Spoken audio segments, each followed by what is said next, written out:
Vamos lá, o nosso livro Tormentos da Obsessão, de Manuel Filomeno de Miranda, psicografia do Divaldo.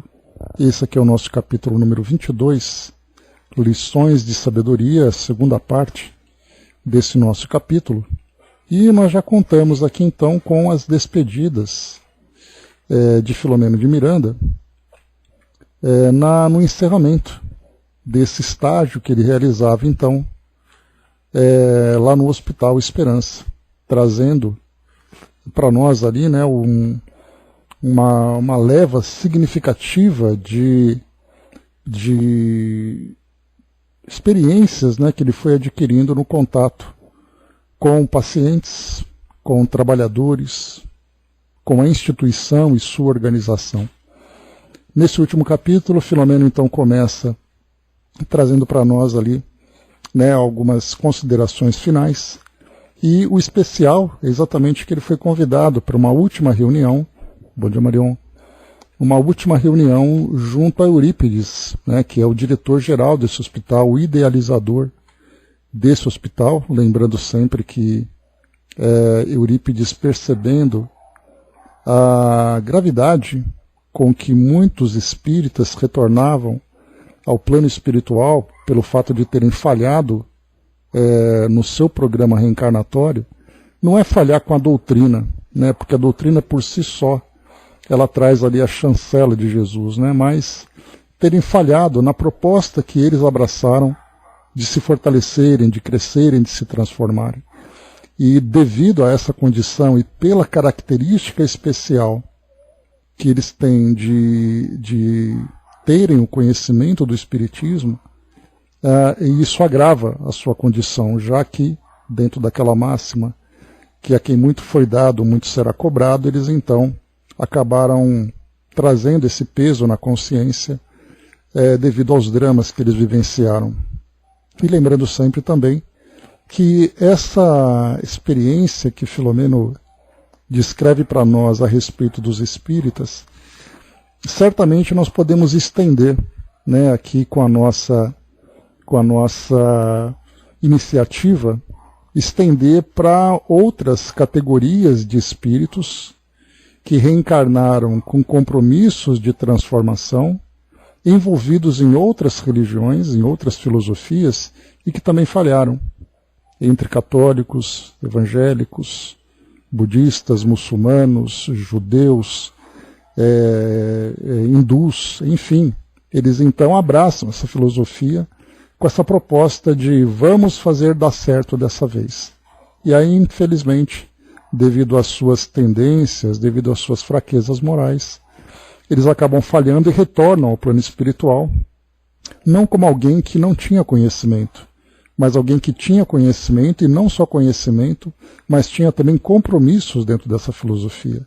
E aí nós vamos encontrar, então, líderes religiosos, sacerdotes, dentre outros, que tinham uma proposta e acabaram, infelizmente, falhando. E também, nesse caso, nós entendemos, fazendo aqui, então, essa extensão daquilo que nós vimos aqui a respeito dos espíritas, eles também, então, são atendidos com uma certa diferenciação, pelo fato de estarem mais profundamente envolvidos com a filosofia. Porque independente de conhecer o mundo espiritual, a sua dinâmica, como nós vimos aqui na doutrina ou não, eles abraçaram uma doutrina moral, né? Então nós podemos pensar, por exemplo, no caso de Madre Teresa.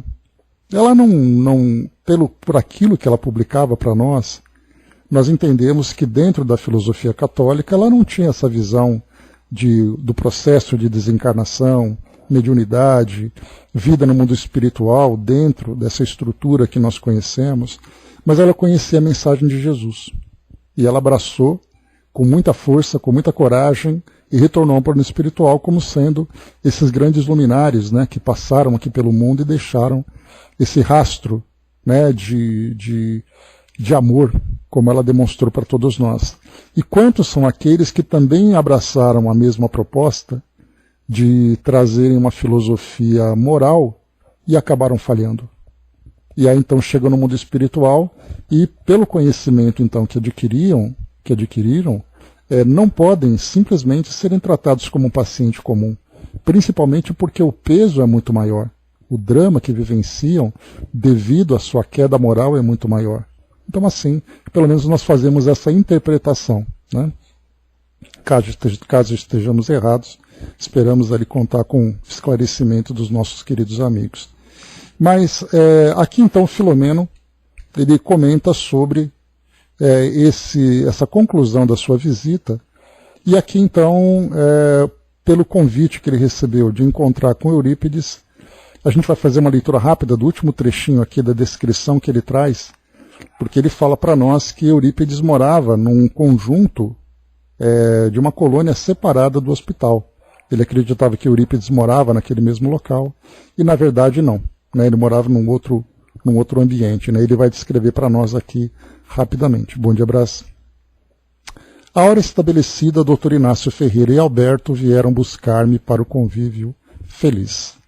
Somente então dei-me conta que o missionário sacramentano residia em área próxima ao hospital e não em alguma das suas dependências, desde quando desencarnara, que se empenhara em dar prosseguimento à edificação de uma comunidade dedicada ao amor e ao estudo da verdade que houvera iniciado antes do mergulho no corpo, conseguindo ao longo dos anos receber nas diversas edificações familiares e amigos mais recentes, tanto quanto de épocas recuadas, a fim de prosseguirem juntos no ministério iluminativo, assim iniciando a fraternidade mais ampla entre eles, pródromo daquela que será universal.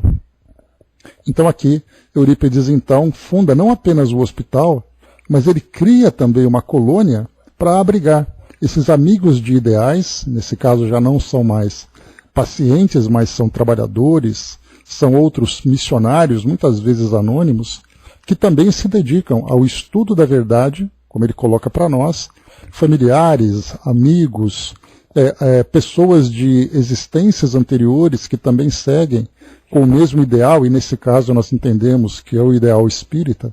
Então ele morava nessa área, nesse conjunto. Vamos dizer assim, na nossa linguagem atual, nesse condomínio, né?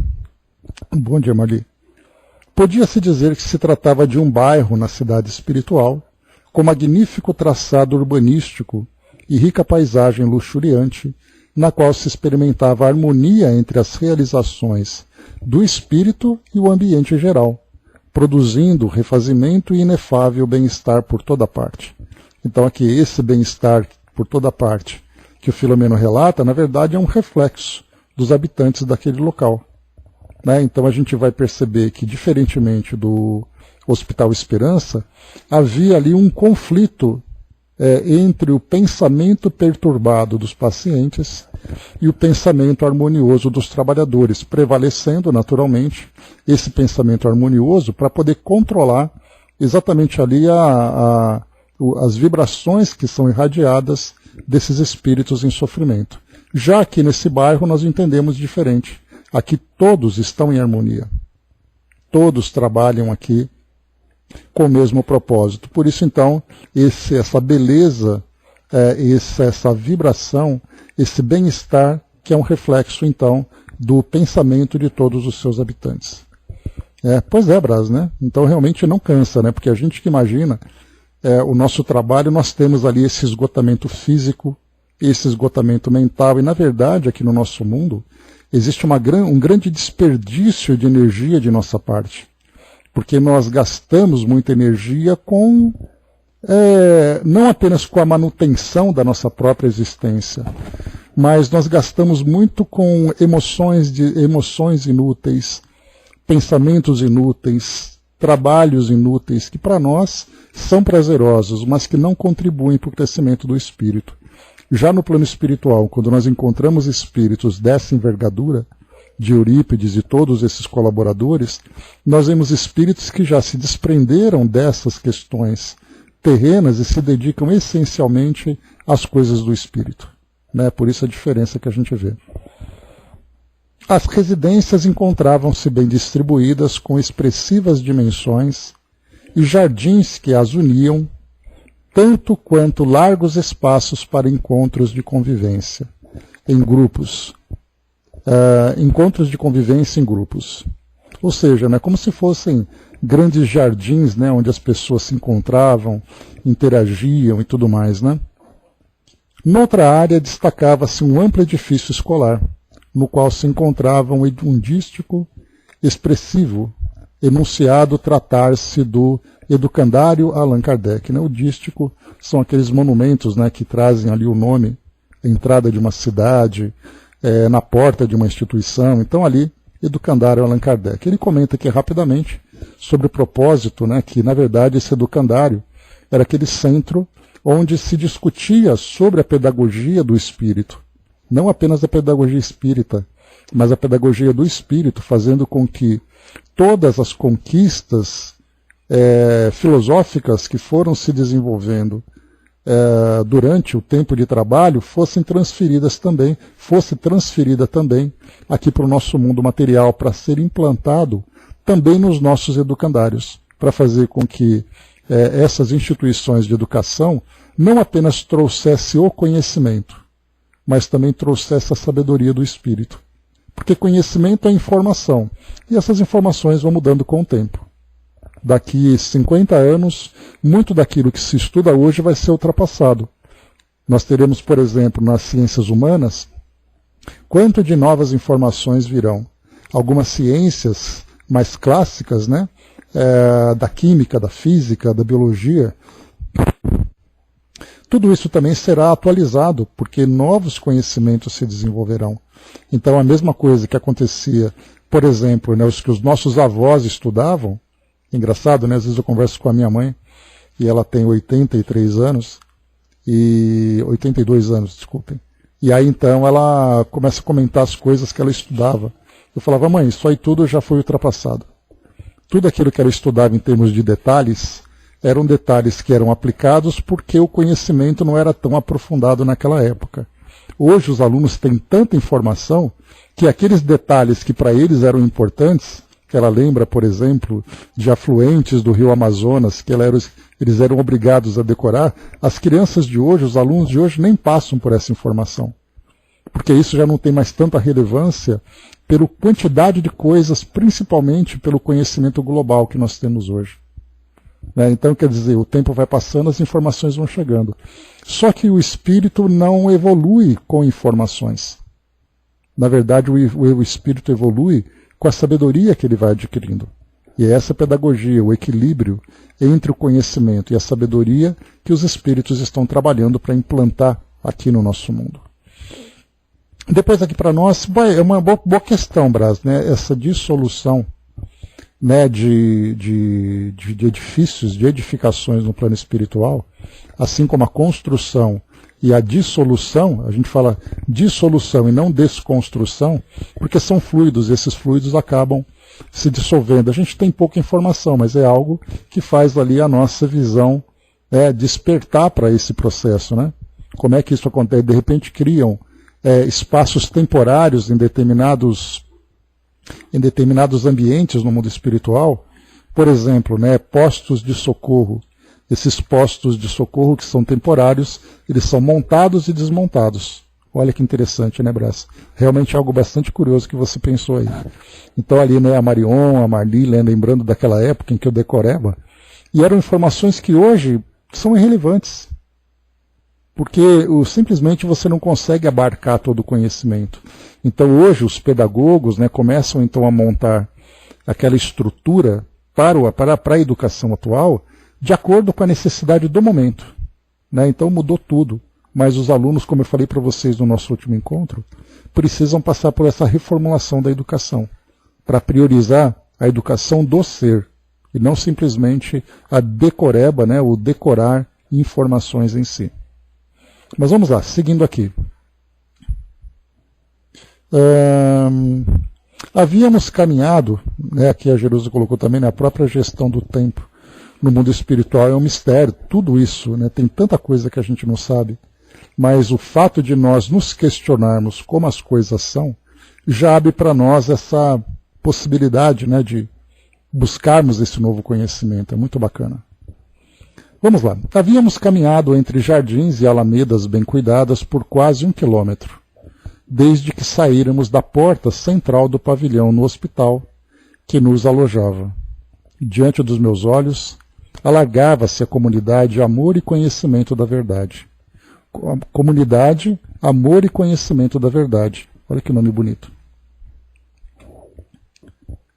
Perpassavam no ar da noite suaves e quase inaudíveis melodias, que nós falamos ontem, né, sobre música no mundo espiritual, que nos estimulavam à alegria e aos sentimentos superiores, produzindo vibrações de harmonia em nosso mundo íntimo.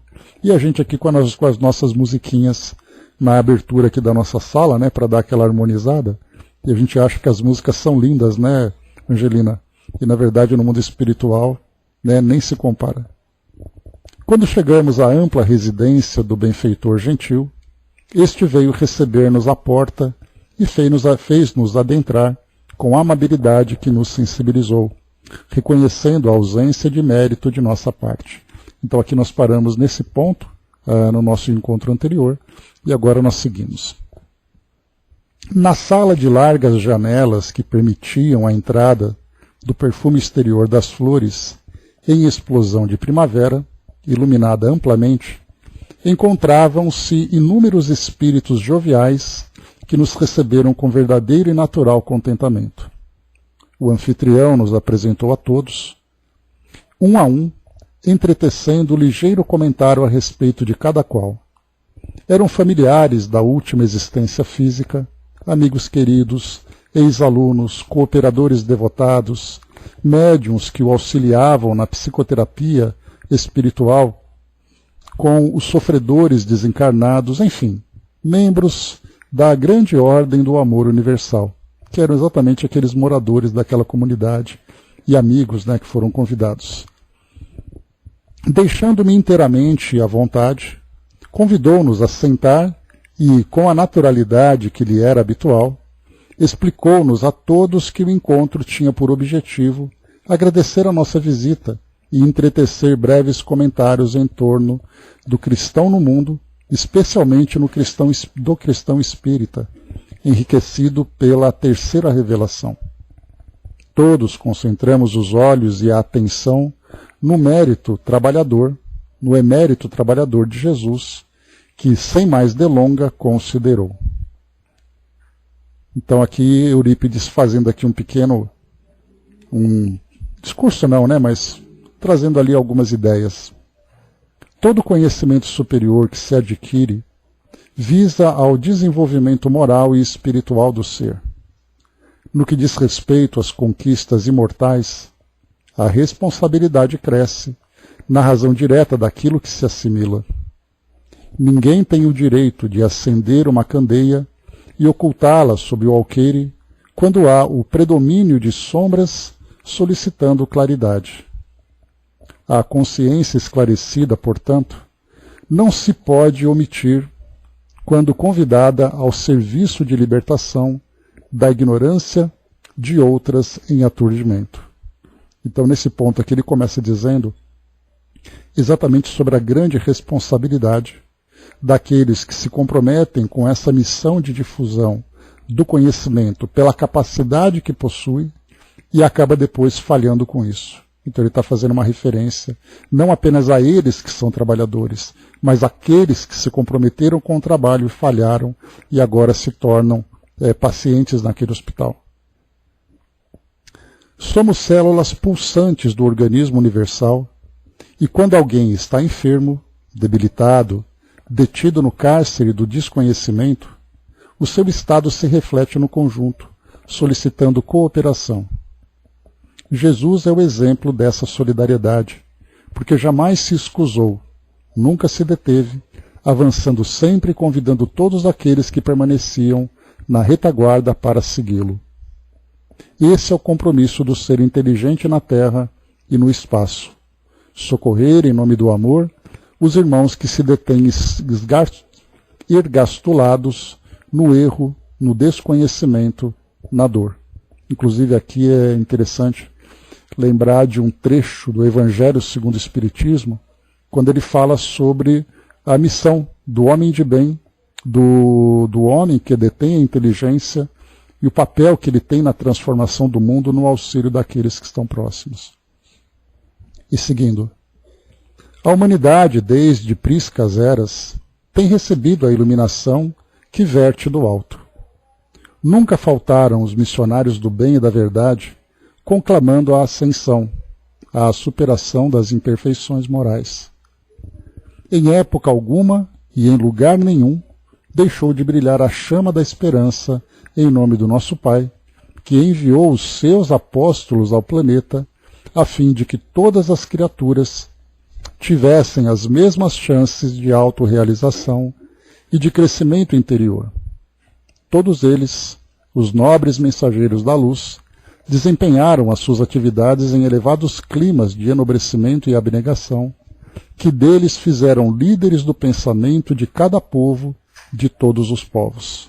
Aqui ele faz uma referência, não, na verdade não é uma referência, mas a gente faz uma conexão com uma das questões que eu mais gosto no Livro dos Espíritos.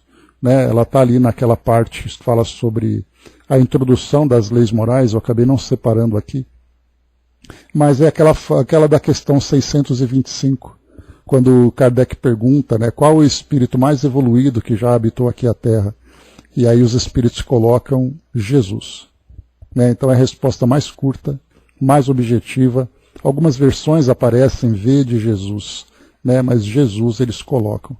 E nesse conjunto de questões desse item, o Kardec recebe como orientação exatamente isso, que inclusive é chamado a atenção pelos espíritos, pelos instrutores, que dizem que aquele que é o bom estudante jamais vai deixar de estudar todas as filosofias, porque todas as filosofias trazem ali o conhecimento desses emissários que vêm do mais alto, falando a cada cultura, falando a cada nação, a cada civilização, de acordo com o seu entendimento, mas levando esses mesmos valores. Por isso, mais uma vez ele coloca, todos eles, os nobres mensageiros da luz, desempenharam as suas atividades em elevados climas de enobrecimento e abnegação, ou seja, abriram mão de si mesmos para difundirem essa verdade, que deles fizeram líderes do pensamento de cada povo, de todos os povos. Então são esses nomes que nós vemos, né? Zoroastro, Buda,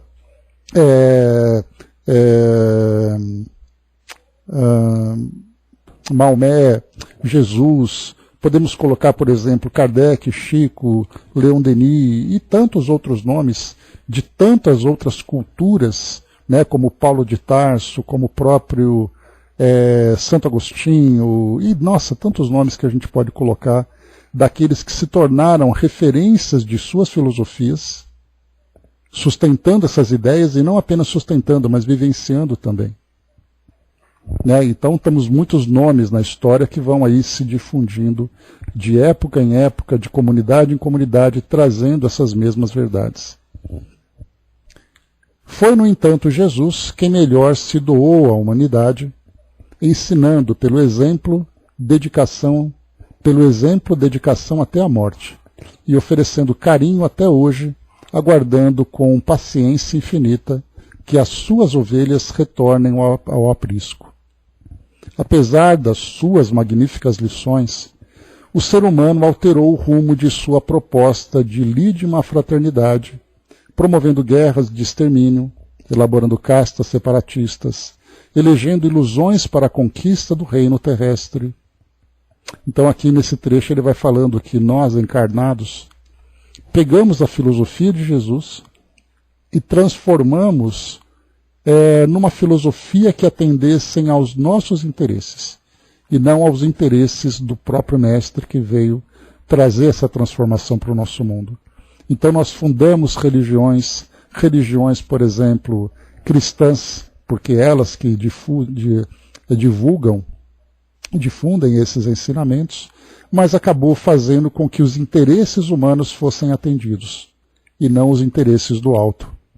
E daí então nós vimos, né, todas essas guerras, cruzadas, perseguições, inquisição, e tantos outros tipos de ações e conflitos que até hoje nós encontramos. Né, vemos guerras acontecendo hoje, por exemplo, entre muçulmanos e judeus que brigam por causa, na essência de tudo, por causa das suas ideias, da sua filosofia. E não apenas por causa de território, mas não se gostam, muitas vezes se odeiam, porque pensam de um modo diferente dentro de uma filosofia que veio do alto, mas que nós aqui corrompemos, que nós distorcemos pela nossa ainda imaturidade. É daí essa grande dificuldade que nós encontramos de vermos como é difícil para o plano espiritual elaborar um plano de elevação quando nós aqui encarnados criamos tanta resistência. E continua.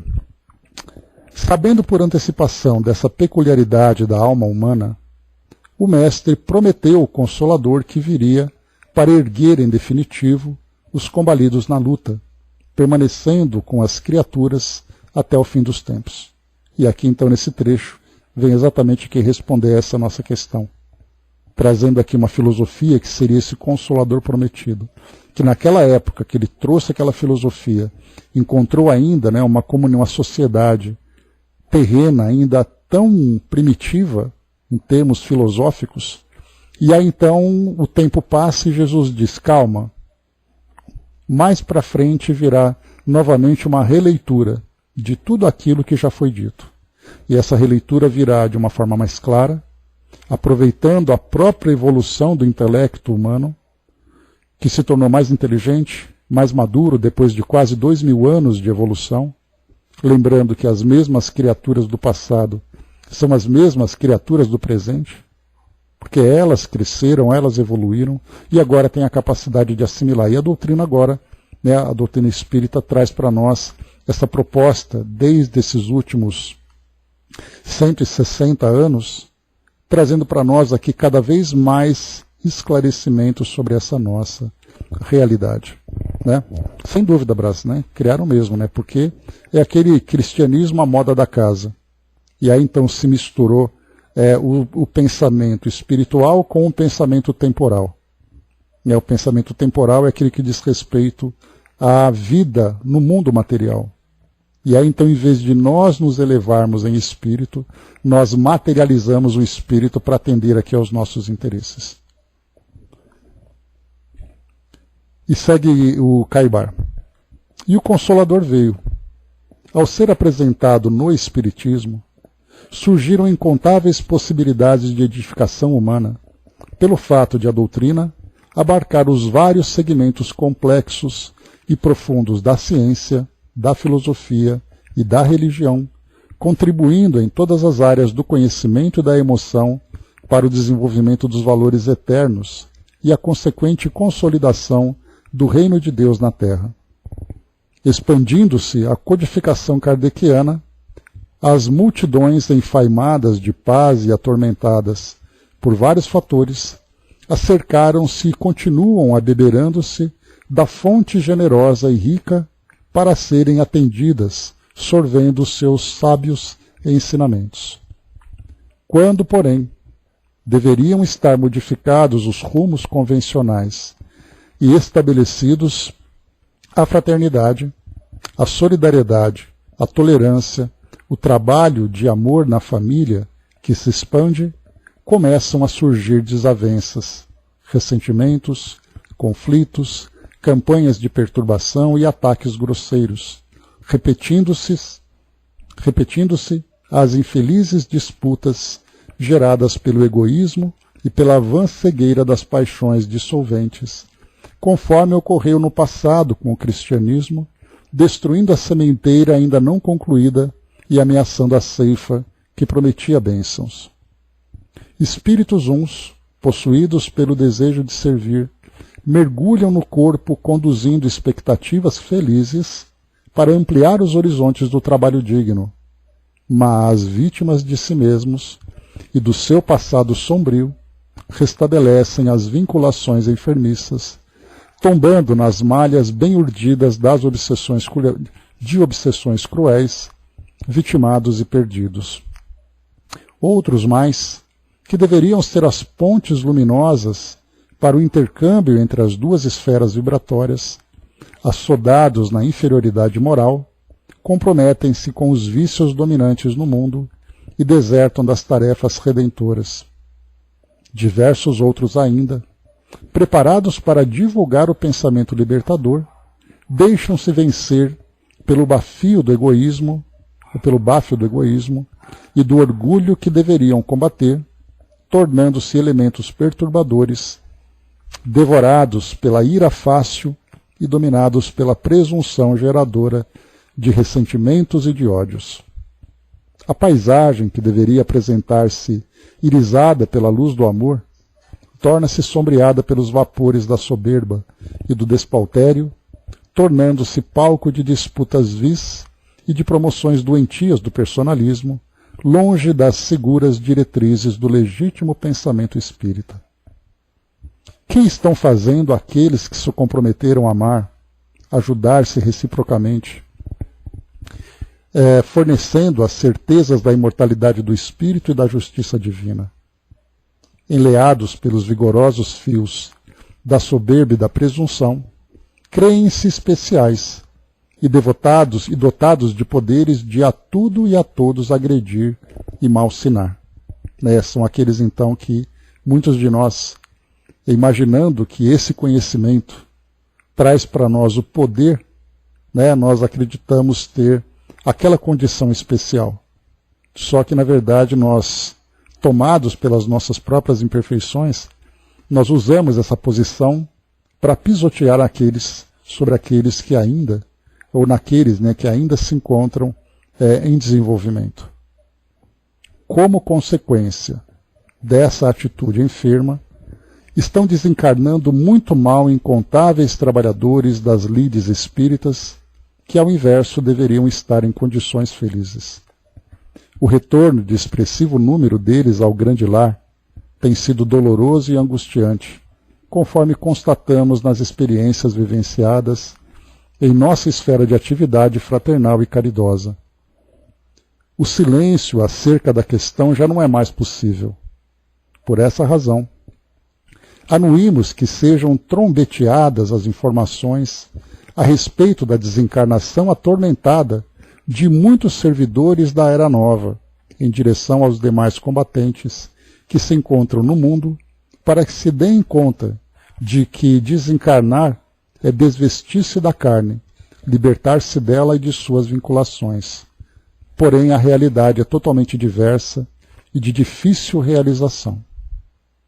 Então, olha só o que Caibar traz para nós, que Eurípides traz para nós, que é necessário revelar essa realidade de que o fato de ser espírita não garante para ele nenhum tipo de privilégio no plano espiritual. Pelo contrário, traz para nós, na verdade, uma grande responsabilidade. E o papel dele é mostrar exatamente a realidade daqueles que se iludiram com esse trabalho, com essa posição, com esse compromisso. E pelo fato de se iludirem e caírem diante do compromisso que assumiram, chegam ao plano espiritual nessa condição tão difícil. Então a proposta é exatamente essa: mostrar a nós aqui encarnados, especialmente a nós, que somos trabalhadores, que somos estudantes, que vivenciamos a doutrina, exatamente ali a grande responsabilidade que nós assumimos. E despertar em nossa consciência esse alerta para essa triste realidade que nós vemos no plano espiritual.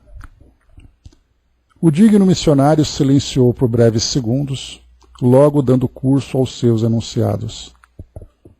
Felizmente, nos confortam o testemunho de inúmeros heróis do trabalho, os permanentes exemplificadores da caridade, a constância no bem pelos vanguardeiros do serviço dignificante, os ativos operários da mediunidade enobrecida e dedicada ao socorro espiritual, os incansáveis divulgadores da verdade sem jaça e sem prepotência, que continuam no ministério abraçado, em perfeita sintonia com as esferas elevadas de onde procedem. Então aqui o Eurípides ele dá um refresco, porque foi mostrado bastante nos atendimentos do hospital aqueles que falharam. Mas felizmente nós temos contatos, e muitos contatos também, com aqueles que continuam sendo bem-sucedidos, que se tornam para nós esses grandes exemplos de dedicação a tarefa de transformação do nosso mundo. Bom dia, professor. Quem assume compromisso com Jesus através da revelação espírita não se pode permitir o luxo de o abandonar na curva do caminho e seguir a sós, soberbo quão dominador, porque a morte o aguarda no próximo trecho da viagem e o surpreenderá conforme se encontra, e não como se dará conta de quanto deveria estar melhor mais tarde. A transitoriedade da indumentária física é convite à reflexão quanto aos objetivos essenciais da vida, que a cada momento altera o rumo do viajante de acordo com o comportamento a que se entrega. Ninguém se iluda, tampouco iluda aos demais. A consciência, por mais se demore anestesiada, sempre desperta com vigor, convidando o ser ao ajustamento moral e à regularização dos equívocos deixados no trajeto percorrido. Todos quantos aqui nos encontramos reunidos, conhecemos a dificuldade do trânsito físico, porque já o vivenciamos diversas vezes e ainda o temos vivo na memória e nos testemunhos a que fomos convocados. Ninguém esteve na Terra em regime de exceção. Apesar disso, bendizemos as dificuldades e as provas que nos estimularam ao avanço e à conquista da paz. Provavelmente essas informações, quando forem conhecidas por muitos correligionários, serão contraditadas e mesmo combatidas. Nunca faltam aqueles que se entregam à zombaria e à aguerrida oposição. Os seus estímulos funcionam melhor quando estão contra algo ou alguém. Não nos preocupamos com isso. Cumpre-nos, porém, o dever de informar com segurança, e o fazemos com o pensamento e a emoção direcionados para a verdade. Como os reencarnados de hoje serão os desencarnados de amanhã, e certamente o inverso acontecerá, os companheiros terrestres constatarão e se cientificarão de viso. Jamais nos cansaremos de amar e de servir, tentando seguir as luminosas pegadas de Jesus, que nos assinalou com sabedoria. Muitos serão chamados e poucos serão escolhidos. Sem a pretensão de sermos escolhidos, por enquanto apenas pretendemos atender-lhe ao sublime chamado para o seu serviço entre as criaturas humanas de ambos os planos da vida. Então aqui a gente vê o trabalho, mais uma vez, o trabalho que os espíritos têm de elaborar um projeto de transformação para o nosso mundo, seja um projeto filosófico, mobilizando aquela quantidade enorme de missionários que reencarnam entre nós aqui de época em época, missionários e os seus seguidores, que são ali os seus apoiadores, já que os missionários não trabalham sozinhos, mas a dificuldade deles, tanto nessas missões, como no caso da doutrina espírita, que nós encontramos tantos e tantos trabalhadores que se dedicam ao esclarecimento de nós encarnados através de livros, através de estudos, através de mensagens, através de tantos recursos, e muitas vezes encontram resistência. E como aqui Eurípides chamou a atenção, quantos serão aqueles que vão dizer que tudo que eles estão descrevendo nesses livros são tudo fantasia? E mais uma vez se apegam muito mais às descrições daquela realidade, se existem ou não existem, dessas imagens que eles transmitem, e não se preocupam com a realidade do espírito. Porque, na verdade, de tudo aquilo que a gente vê, hospitais com instalações, ruas, alamedas, avenidas, edifícios e tudo mais, nós ficamos pensando, será que isso é ou não é verdade? E nós nos esquecemos daquilo que é o essencial, que a pergunta não é onde esses espíritos estão vivendo, mas como eles estão vivendo.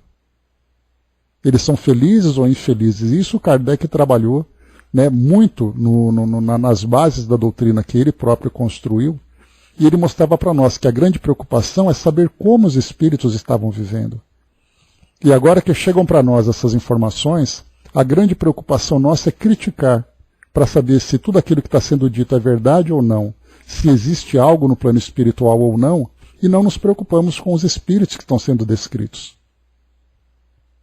De pensarmos nas condições tão dolorosas que os próprios espíritos criam, que Kardec descreveu muito bem, de mostrar ali o resultado, que é a grande perturbação, que vem como consequência da forma de vida de cada um desses espíritos. E ontem mesmo nós falamos sobre isso. Ao estudarmos sobre mundos transitórios, nós vimos ali, né, a descrição que vinha para nós sobre a grande preocupação que nós temos, se existem mundos, onde ficam esses mundos, como esses mundos são, e na verdade nós temos que nos preocupar é quem são os espíritos que porventura habitam esses locais. São felizes ou infelizes? Conseguiram se esclarecer ou continuam ainda presos, ancorados na ignorância que viveram? Então Eurípides chama a atenção que esses combatentes se alimentam dos destroços que acabam construindo. Precisam disso. E na verdade nós temos que pensar naquilo que nós estamos construindo, que é o mais importante. Segue aqui Eurípides. Calando-se visivelmente emocionado, ergueu-se e, nimbado por peculiar claridade que dele se irradiava, exorou a Deus com inesquecível tom de voz. Amantíssimo Pai, incomparável Criador do Universo e de tudo quanto nele pulsa, tende compaixão dos vossos filhos terrestres, mergulhados nas sombras densas da ignorância e do primarismo em que se demoram. A vossa excelsa misericórdia tem se consubstanciado em lições de vida e de beleza em toda parte, convidando-nos estúrdios que somos ao despertamento para a vossa grandeza e sabedoria infinita. Não obstante, continuamos distraídos, distantes do dever que nos cabe atender. Apiedai-vos da nossa pequenez e deixai-nos sentir o vosso inefável amor, que nos rocia e quase não é percebido, a fim de alterarmos o comportamento que vimos mantendo até neste momento. Enviaste-nos Jesus, o inexcedível amigo dos deserdados e dos infelizes, dos inumeráveis mensageiros da luz, ouvimos-lhes a voz, sensibilizamo-nos com seu sacrifício, no entanto, desviamo-nos do roteiro que ele nos traçou e continua apontando. Tombando, porém, no abismo por invigilância e leviandade, tentamos reerguer-nos várias vezes e nos ajudastes por compaixão, sem que essa magnanimidade alterasse por definitivo nossa maneira de ser durante os séculos transatos. Permitistes que Allan Kardec mergulhasse no corpo, a fim de demonstrar-nos a imortalidade da alma, quando campeava a descrença e a cegueira em torno da vossa majestade. E também nos fascinamos com o mestre lionês.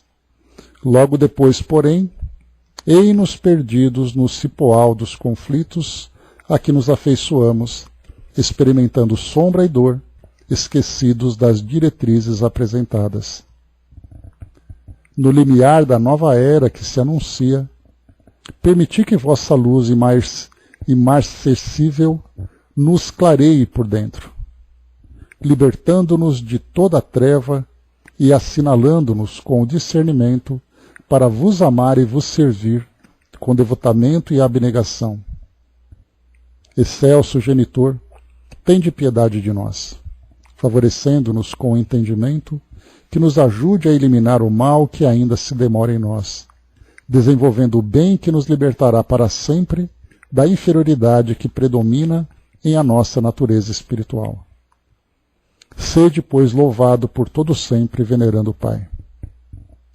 Calou-se o operante, calou-se o orante, a luz ambiente diminuiu de intensidade durante a oração, ao tempo em que peregrina claridade de luar invadiu o recinto bafejado por acordes harmônicos de harpa dedilhada ao longe com incomum maestria.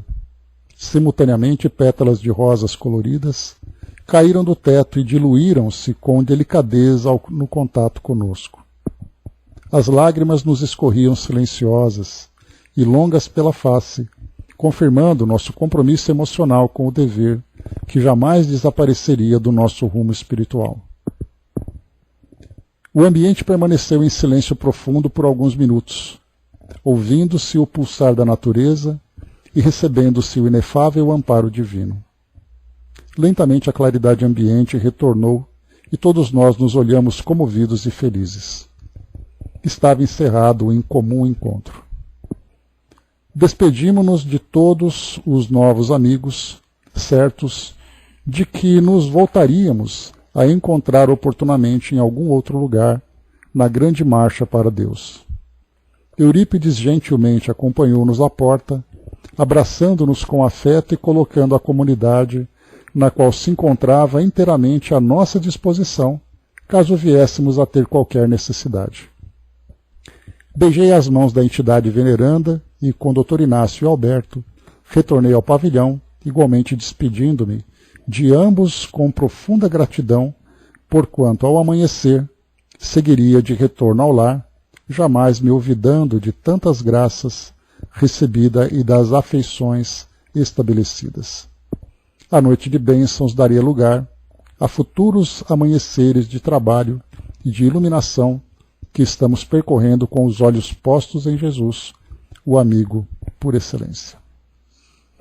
Então aqui, meus amigos, se encerra o nosso livro, contando aqui então, e aí a gente fica imaginando, né, que Eurípides vai para casa, né, para a colônia, né, que é o seu domicílio, e nesse local então ele começa a desenvolver, né, novas atividades, novas reflexões, começa a preparar principalmente para nós, né, esse conteúdo que veio através desse livro, já que ele foi vivenciando as experiências e depois fazendo ali as suas anotações, para depois transformar isso no livro e depois transmitir esse livro para todos nós através do Divaldo, né? Então, né, bem interessante a gente perceber todo esse processo, né, e como a nossa mente vai além daquilo que o livro descreve. Porque quando ele fala volta para casa, onde é a sua casa, como ele vive, qual é a sua rotina, né, qual a rotina daqueles que convivem com ele e fazem parte desse mesmo trabalho também. Porque a gente fica imaginando que da mesma forma que acontece num programa de televisão, a gente vê, por exemplo, aquele que é o repórter, aquele que é o ator, aparecendo na tela, né? Mas a gente se esquece de toda a equipe que tem por trás, que são aqueles que são os produtores, os diretores, os auxiliares de diversas áreas, para fazer com que aquele programa vá ao ar, para a gente aqui acompanhar. A mesma coisa acontece, né, de um jeito muito mais simplificado, quando nós pegamos um canal do YouTube e vemos ali, né, alguém fazendo um trabalho que traz para nós um bom conteúdo de qualidade, né? Na verdade, ele está ali à frente. Mas o trabalho que é feito nos bastidores, em toda a sua produção, né, na coleta de informações, nas pesquisas, na edição, nos equipamentos que são organizados, né? Então, livros como esses que chegam para nós parecem muito simples. É o espírito que vive uma história, ele escreve, manda para o médium e tudo bem, chega para todos nós. Mas nós não fazemos ideia do trabalho que dá.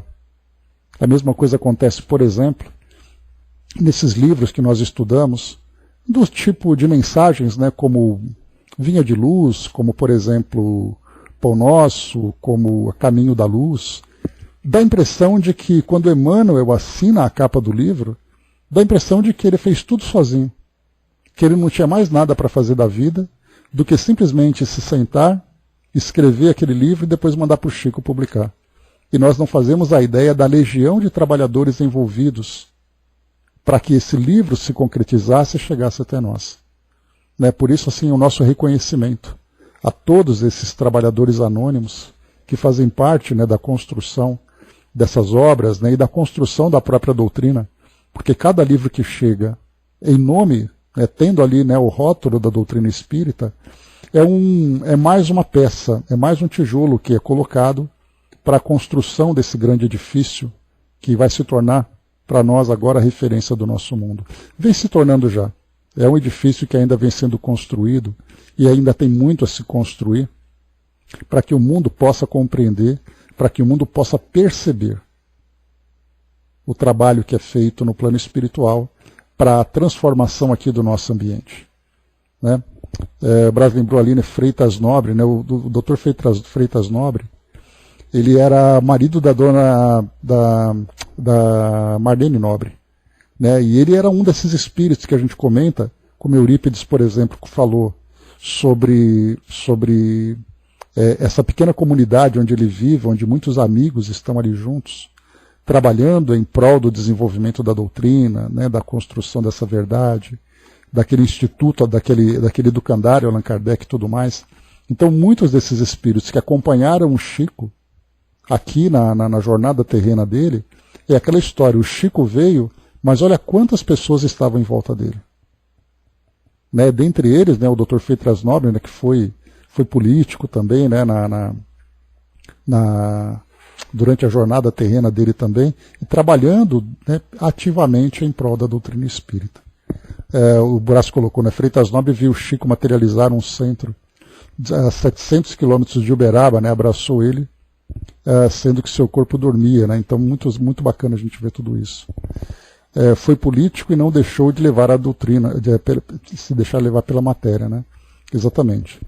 Angelina trouxe para nós aqui uma mensagem, né, e desde já a gente agradece muito aos amigos do Plano Maior que estão aqui presentes com a gente. Né? Então diz assim: o projeto de amor que o Pai preparou, vós todos não avalia a misericórdia dele. Enviou ele espíritos para avaliar os da terra, de os da terra podia ajudar no projeto. De quais da terra, né? Não encontrando na terra os espíritos, voltaram ao mundo dos espíritos, falaram: o que estão lá não tem ainda condições de participar. Foi estabelecido pelo Pai que o Pai de amor, que os espíritos que estão nas dimensões voltassem à Terra para desenvolver o projeto no vosso mundo. É aquilo que a gente comentou, né? Obrigado pela orientação. Então aqui para nós, né, a gente vê que aquilo que a gente falava, né, o trabalho feito no plano espiritual, elaborando todo aquele projeto de construção do nosso mundo. Não é reconstrução porque o nosso mundo vem sendo construído, né? E aí então, e a dificuldade que eles encontram? E aí perguntando, né, quem deles aqui encarnados, podem trabalhar cooperando com esse projeto? E aí, vendo a escassez dessa mão de obra, convocaram então espíritos de altas esferas para reencarnar entre nós, para ajudar nesse trabalho. A gente continua ainda criando muitos obstáculos, né? Basta a gente ver, por exemplo, né, como o nosso mundo ainda anda agitado, apesar do mundo espiritual querer e trabalhar para trazer para nós esses esclarecimentos que modifiquem aqui a nossa postura e dá a impressão de que nós estamos aqui vivendo uma outra realidade, que na verdade essa é a realidade ilusória que nós todos criamos. Porque independente daquilo que nós vivemos, acreditando que essa é a única realidade, o mundo espiritual continua ali presente. E todos nós estamos, como espíritos encarnados, fazendo parte desse mundo, embora ignoremos. Né? Então ali o trabalho vem sendo feito e felizmente a gente vem encontrando, né, muitos trabalhadores que atuam no mundo todo em prol do planejamento de Jesus. Né? E nós esperamos aqui ser pelo menos aquelas pequenas formiguinhas, né, que trabalham para esse projeto, para essa proposta. É um trabalho que está muito aquém da necessidade, mas aqui estamos nós fazendo aqui o nosso esforço. Né? O Mami colocou, né, vamos ficando prontos na medida em que se faz necessário. Né? Então, aos poucos, certamente eles diriam assim, né, poderíamos trabalhar com mais agilidade, mas o tempo, né, o tempo é que dita, as coisas acontecem no tempo que tem que acontecer. Acontecem quando tem que acontecer. Mas é isso, meus amigos. Encerramos então aqui mais um dos nossos livros, esse livro que trouxe para nós aqui conhecimentos valiosos. E nós iniciaremos então no nosso próximo encontro, na semana que vem, o nosso livro Sexo e Obsessão, que é a última obra aqui do Filomeno que nós vamos estudar, pelo menos durante esse ciclo que nós desenvolvemos. E, mais uma vez, terminando o livro do Sexo e Obsessão, nós voltamos aos estudos do livro do Chico, trazendo ali aquelas obras desconhecidas, né? Porém com conhecimentos valiosíssimos para todos nós. Essa última experiência que nós tivemos fazendo esse trabalho, eu achei muito gratificante. Fiquei muito contente com tudo aquilo, porque eram livros que eu também não conhecia, a gente acabou conhecendo juntos. Então, assim, eu fiquei muito feliz por ver esse material à nossa disposição, esse material que foi publicado, e nós simplesmente, né, ficamos apenas presos naqueles que se destacam, e não temos sequer a curiosidade de fazer uma pesquisa e nem o interesse de dedicar ali um pouco do nosso tempo e do nosso esforço para conhecer esse conteúdo. Então esse é o nosso papel, de falar sobre doutrina espírita, de instigar em nós essa vontade de estudar, essa vontade de aprender, né? E juntos a gente vai construindo, né? E fico muito feliz de ter um grupo tão dedicado como o nosso aqui, que está sempre junto ali, apesar dos compromissos, apesar das dificuldades, né, de nem sempre conseguirmos aqui estar juntos, né, incluindo a mim mesmo, que eventualmente aqui preciso me ausentar, mas aqui voltamos juntos e damos continuidade nesse nosso pequeno projeto aqui, né, nesse nosso pequeno cantinho do céu, né, que nós construímos aqui com a ajuda desses tantos amigos. Mas é isso, meus amigos. Fechando por aqui o nosso trabalho